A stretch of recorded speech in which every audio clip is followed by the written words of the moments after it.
Pozdravujem všetkých, tak toto je moje prvé video na YouTube. Uvidíme, čo z toho vznikne. V každom prípade bude sa týkať analýzy tohto príspevku. Chcel by som sa teraz na tomto mieste poďakovať všetkým popieračom guľatosti zeme, odmietačom vakcín, pochybovačom o všetkom, hejterom. A teraz to myslím naozaj úprimne.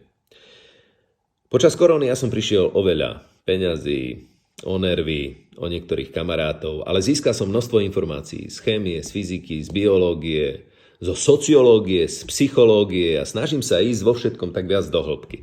Nebyť vás, ja som oveľa lenivejší. Ďakujem vám zo srdca. Video bolo natočené jedným človekom, rovnaká myšlienka, v jednej krajine, v rovnakom čase, ale uverejnené na dvoch sociálnych sieťach diametrálne odlišné výsledky. Diametrálne. To ma naozaj veľmi prekvapilo. Na úvod chcem povedať dve veci, lebo ľudia by mali byť k sebe úprimní a féroví, takže ak chcete vidieť výsledok toho celého a nepočúvať tie moje múdrosti, tak výsledok bude na konci. Poslednú minútku a pol, tam to všetko zverejním. A druhá vec, to nebola analýza. To bol len pokus o analýzu. Lebo naozajstné analýzy sa robia týždne, mesiace a robia na tom ľudia, ktorí sú oveľa zdatnejší v spracovávaní informácií, v spracovávaní dát, ako som ja. Oveľa zdatnejší. A konzultujú to aj s rovnako zdatnými kolegami. To znamená, že tá vedecká, v žiadnom prípade nechcem to ani zďaleka prirovnať k nejakej vedeckej práci, vedeckej analýze. Ale malo to už dostatočné množstvo dát, aby sa z toho dalo niečo aj vydedukovať. No tak poďme na to. Poďme na komparatívnu analýzu Facebook versus Instagram. Dosah a výkonnosť. Facebook pozretia 158 000, Instagram 85 000. Veľmi dôležité čísla. Je to približne polovica. No, približne polovica. Celkové pozretia Facebook neuvádza, Instagram 244 059, reakcie 4155 a 8300. Instagram 85 000 pozretí, ale 8300 reakcií.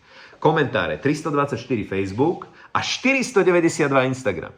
Zdieľania 85-61, uloženia 25 a 115 Instagram, aktivita v profile Facebook neuvádza, 743, čas sledovania 2 týždne, 6 dní, 22 hodín a Instagram 13 dní, 11 hodín. Miera pozerania 57,5% a Instagram 73,2%. To je brutálne číslo. 73,2%.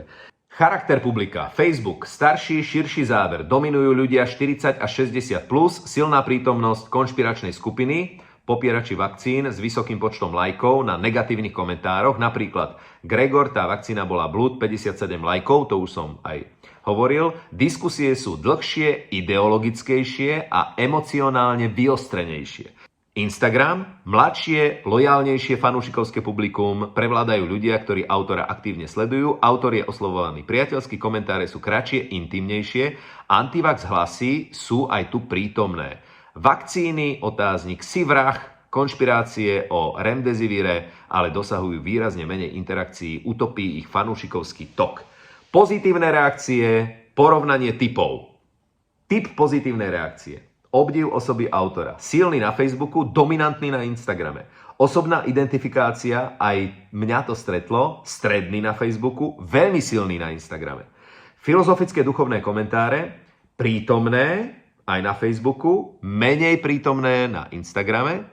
Humor a irónia menej na Facebooku, na Instagrame prítomné. Podpora tónu a moderácie prítomné na Facebooku aj na Instagrame. Ja som sa snažil moderovať celú tú diskusiu, to znamená, že vždy sa snažím odpovedať a reagovať na čo najviac príspevkov, ako mám len toho voľného času. Nechcem byť zase zavesený úplne od rána do večera na tých sociálnych sieťach. Priame odpovede na autorové repliky. Stredné na Facebooku, silné na Instagrame. To je veľmi dôležitá informácia aj pre mňa, pretože na Facebooku to nebolo o rozprávaní sa. Často to tam bolo o vyjadrení podpory, čo je úplne parádne, ale bolo to o vyjadrení toho, čo ja chcem povedať. A mňa vlastne nezaujíma to, čo hovorí ten druhý. Ja chcem povedať toto. Ale zase neboli všetky komentáre také. Videl som tam, a veľmi si ich vážim, komentáre, ktoré boli nesúhlasné, ale tí ľudia mali záujem sa so mnou rozprávať. Že boli aj také komentáre, ale väčšina áno. Bolo takých, že vyjadriť len to, čo cítim v tejto chvíli a ostatné ma nezaujíma. No a Instagram, priame odpovede na autorové repliky, silné, autor veľmi aktívny. Ale prečo som tam bol aktívny? No lebo tam to bolo aj o otázkach. Nebolo to len o tom, že chcem niečo povedať, ale bolo to aj o otázke. A otázka je základ rozhovoru. Rozhovor je o rozprávaní, ale aj o počúvaní. Veľmi dve dôležité, podstatné súčasti každého rozhovoru. Rozprávať, počúvať. Negatívne reakcie, porovnanie typov. Typ negatívnej reakcie, antivax argumentácia, na Facebooku dominantná a má vysoké lajky, na Instagrame prítomná, nízke lajky. Osobný útok na autora, prítomný na Facebooku, menej prítomný na Instagrame.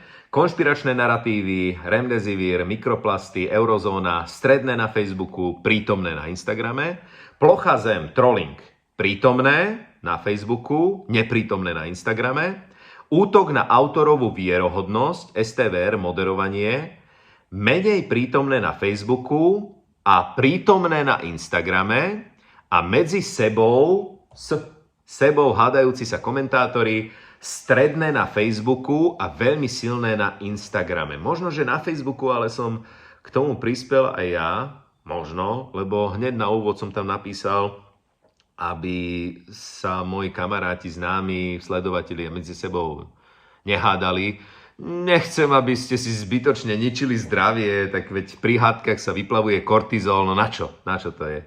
A na Instagrame som nedal také upozornenie, no budem musieť to na budúce urobiť. Na Instagrame sa antivax a provakcínové tábory hádajú navzájom v dlhých subvláknách. Autor nie je terčom, ale katalizátorom debaty. Na Facebooku sú útoky cielené priamo na autora. To vždy aj chcem. Že keď nadáva, tak na mňa a ja sa s tým vysporiadam. Celkové hodnotenie. Facebook, platforma s väčším dosahom, no polarizovanejšou diskusiou, príspevok zasiahol aj ľudí mimo fanúšikovskej bubliny, čo prinieslo viac ideologického trenia. Sentiment je pozitívny 99,95%, ale negatívne hlasy sú výraznejšie a majú reálnu podporu v lajkoch.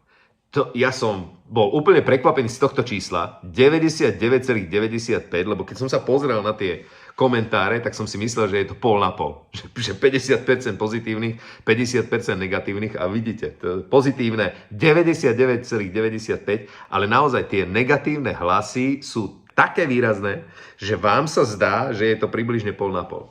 Instagram, menší dosah, ale kvalitnejší engagement, čiže angažovanosť, publikum je lojálnejšie, dialóg je hlbší, uloženia 115 naznačujú, že obsah bol vnímaný ako hodnotný a uchovávaný, negatívne hlasy sú prítomné, ale algoritmicky aj sociálne marginalizované.